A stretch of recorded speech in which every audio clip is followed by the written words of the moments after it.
Saudara, bertemu lagi kita pada program Problem Loan Management Series. Pada hari ini kita akan membahas tentang Problem Loan Diagnosis, melakukan diagnosa atau pembedahan kasus. Nah, tentunya pelajaran hari ini merupakan lanjutan dari dua pelajaran e-learning yang sebelumnya sudah Anda pelajari. Business Failure Warning 1 dan Business Failure Warning 2. Lanjutan daripada signal-signal yang Anda belajar pada dua e-learning sebelumnya akan kita aplikasikan dalam pelajaran hari ini. Dan pelajaran hari ini terdiri dari dua bagian. Pertama, saudara-saudara akan melihat fundamental, prinsipal, cara membedah kasus suatu perusahaan. Jadi bagian pertama saya akan berikan Anda dasar-dasar, contoh-contoh. Sedangkan pada bagian keduanya nanti, kita baik di dalam kelas atau secara online akan betul-betul mengambil contoh live case yang betul-betul terjadi di bank sekitar kita. 1, 2, 3 kasus. Kita coba analisa, kita bedah apa yang terjadi dengan perusahaan-perusahaan tersebut. Jadi ini bagian pengantar daripada sebelum kita masuk ke dalam case study kita. Adapun objektif daripada pelajaran kita ini yang terdiri dari dua bagian ini. Pertama, kita akan membedah live case, seperti yang saya katakan tadi, dari kredit bermasalah yang ada, yang betul-betul ada di dalam bank di sekitar kita. Kemudian kita akan mengaplikasikan apa yang kita belajar dari dua e-learning sebelumnya tentang Business Failure Warning Signal. Ada dua checklist nanti akan kita bahas untuk SME dan untuk Commercial Corporate. Yang ketiga, kita akan mengevaluasi faktor-faktor internal bank kita yang mungkin juga jadi penyebab bermasalahnya kredit. Dan kemudian kita akan membahas tentang faktor internal daripada nasabah. Apa yang terjadi dengan nasabah itu? Manajemennya, operasinya, finansialnya, dan semuanya. Kita akan lihat sesuatu yang menyebabkan nasabah itu tidak bisa membayar kewajibannya. Yang kelima, kita akan menganalisa faktor eksternal. Eksternal dari nasabah dan eksternal daripada bank kita. Artinya, ini di luar kontrol bank kita dan di luar kontrol daripada nasabah. Dengan kata lain, kita bicara tentang industri di mana nasabah tersebut bermain dan mungkin lebih besar lagi dari faktor makroekonominya. Kedua faktor tersebut bisa menyebabkan jatuhnya nasabah dan jatuhnya kredit ini ke dalam kredit bermasalah. Dan bagian keenam nanti kita akan bahas tentang case study yang saya katakan tadi, case discussion dan case brainstorming. Kasus kita bedah. Kita sudah belajar signal-signal yang ada dan kita lihat apa yang terjadi dengan nasabah ini. Step by step, mungkin kita mundur 3 bulan, 6 bulan, bahkan setahun ke belakang.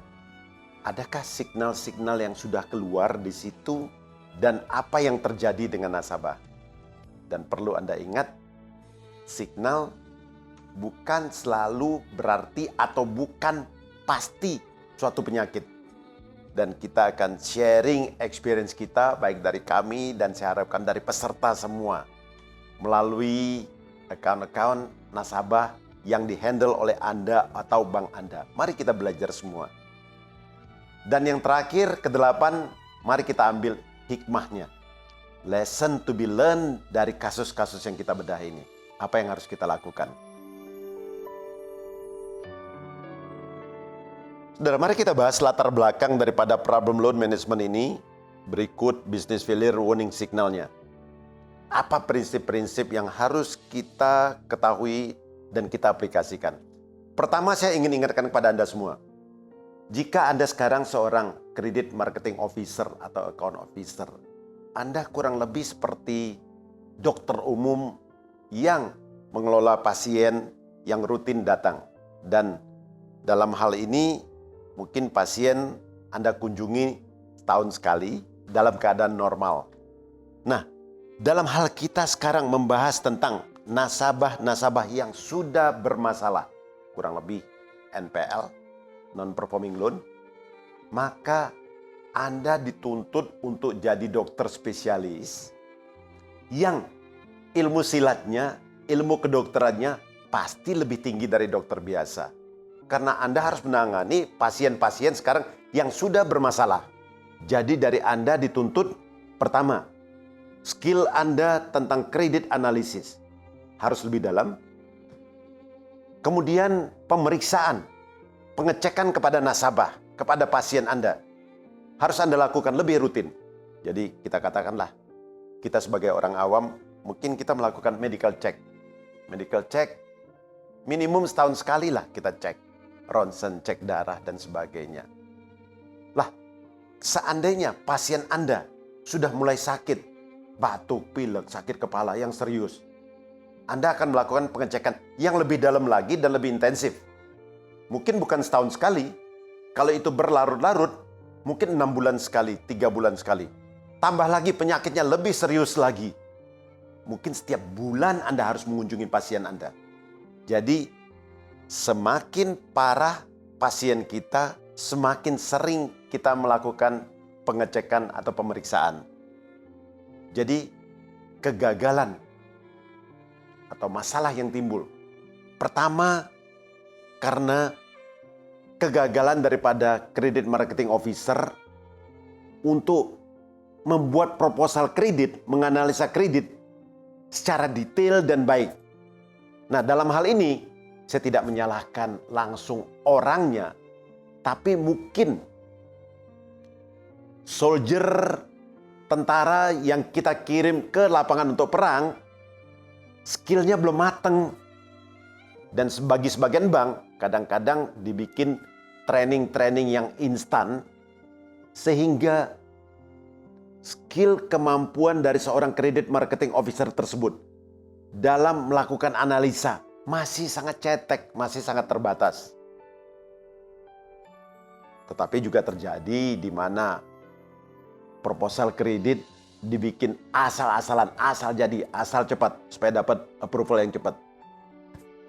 Pemberian pinjaman yang kedua cenderung mengejar target dan kurang memperhitungkan risiko. Nah, ini terutama bagi bank-bank yang secara garis besarnya ada 3 penyebab daripada kredit bermasalah. Pertama, kita bicara tentang internal bank. Tadi saya katakan bank kita sendiri prosesnya. Yang kedua, tentang internal perusahaannya sendiri. Dan yang ketiga, eksternal, makroekonomi atau industri. Mari kita bahas satu persatu tentang masalah internal ini. Kalau kita bicara tentang internal bank kita, itu pun ada 2 bagian di situ. Pertama, tentang policy, SOP, dan strategi bank kita. Apakah itu sudah disusun dengan tepat, mengikuti kondisi pasar, mengikuti resiko yang ada, dan bisa diimplementasikan oleh teman-teman yang ada di lapangan. Dan yang kedua adalah internal proses daripada bank kita dalam memberikan kredit. Dengan kata lain, proses end to end. Adakah yang salah di situ? Mari kita masuk ke bagian pertama tentang internal policy dan strategi kita. Yang saya alami pada bank sebelumnya adalah tanah pasang surut. Tanah pasang surut. Apa yang terjadi? Kreditnya sekitar 40 miliar. Ada daerah perumahan di mana yang jadi jaminan tanahnya cukup bagus, sekitar 4 hektar. Katakanlah nilainya sekitar 40 miliar. Nah, dari appraisal, lagi-lagi eksternal, kita dikirim lokasi jalan masuknya sekitar 200 meter. 200 meter dari jalan utama. Ada jalan utama. Dan di sekitar tanah ini, dalam radius 1-2 kilometer, sudah ada perumahan dan sudah ada hotel yang dibangun di situ. Yang jadi masalah ketika kredit ini macet. By the way, kreditnya macet nggak sampai 6 bulan dari kredit dicairkan. Dan itu katakanlah jaminan kita 50 miliar, kreditnya 40 miliar, dan saya datang ke lokasi untuk melihat tanah tersebut. Karena ini harus diserahkan kepada bank, dan bagusnya nasabah dengan baik, kerjasama kooperatif, Serahkan bank, silahkan ambil jaminan saya. Ini jaminan saya tidak mampu bayar. Yang jadi masalah ketika saya datang ke lokasi dari jaminan tersebut. Ini masih tanah kosong dan jalannya pun masih perpaduan antara aspal dan berbatuan. Ketika saya masuk di lokasi, ternyata di daerah sini adalah daerah yang pada musim hujan menjadi danau.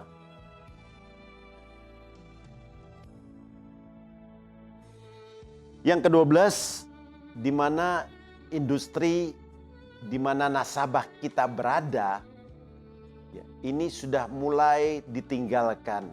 Istilahnya sunset industri. Kita lihat contohnya di sini. Jadi pada pelajaran industri, dulu kita katakan ada faktor dia lahir, atau faktor sangat permulaan ya. Kemudian faktor dia mulai berkembang, ya, development. Kemudian faktor ketiga, dia tumbuh dengan pesatnya, sophistication factor. Baru mencapai faktor dia mature. Jadi faktor 1, 2, 3, 4. Dan yang terakhir ada kemungkinan